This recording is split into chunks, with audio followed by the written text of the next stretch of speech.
Hi guys, Mark with Basic Survival here. So I want to talk to you today a little bit about fire starting. I carry a Bic lighter in my pocket. I carry a ferro rod a lot of times, but the challenge can be having that tinder, that good quality tinder to get a sustained flame burning to start your other sticks, your kindling on fire.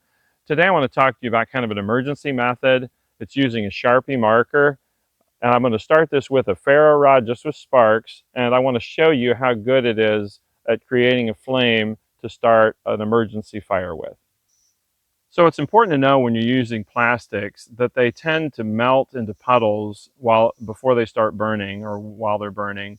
And when they melt onto the ground, they can't get oxygen from underneath to keep them burning. So they tend to go out before they finish burning. So what I've done here is laid a cross grid pattern of sticks on the ground to catch those plastics, keep them up off the ground, and keep air flowing underneath it. All right, so the way that I'm going to do this is I'm going to shave off some shavings off of my ferrocerium rod onto this piece of bark. And I'm going to roll those shavings around on the tip of the marker. It'll stick to it since it's wet with the ink, and it'll help it catch the spark and ignite when I go to do that here in a minute. All right, I think that should be enough. All right, let's get the marker out. I'm just going to kind of pick up those ferro shavings with the tip of my marker. All right, now this is an alcohol marker. The reason this works is because the alcohol in it ignites, and then when the alcohol ignites, it catches the plastic on fire. So here we go. I'm going to put it over the pile. There's still some left, and let's see if we can get this started. There we go. Marker's lit. I'm going to put the cap on the end because, hey, the more plastic, the better. There we go. We're going to put it on the fire. Yeah. Marker's lit. Let's stick it in and see what happens here.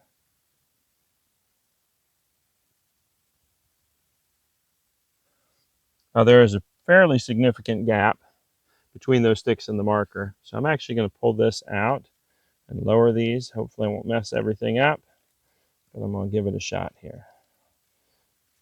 I want it to be down closer to that marker.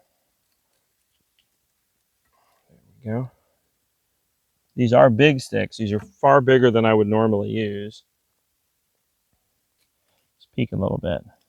Yep, you can see that end burning well there. These sticks may be too big to get lit by it, but if this works, if I build a careful fire with smaller sticks, it would definitely work.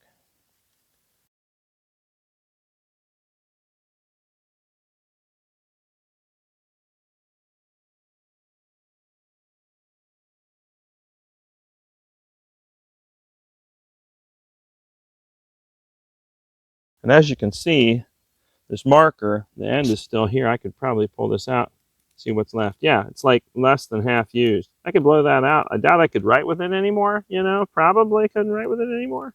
But hey, there's plenty still there. I could have had a more challenging situation, damp sticks, etc. So very good, sustainable flame to get your fire started.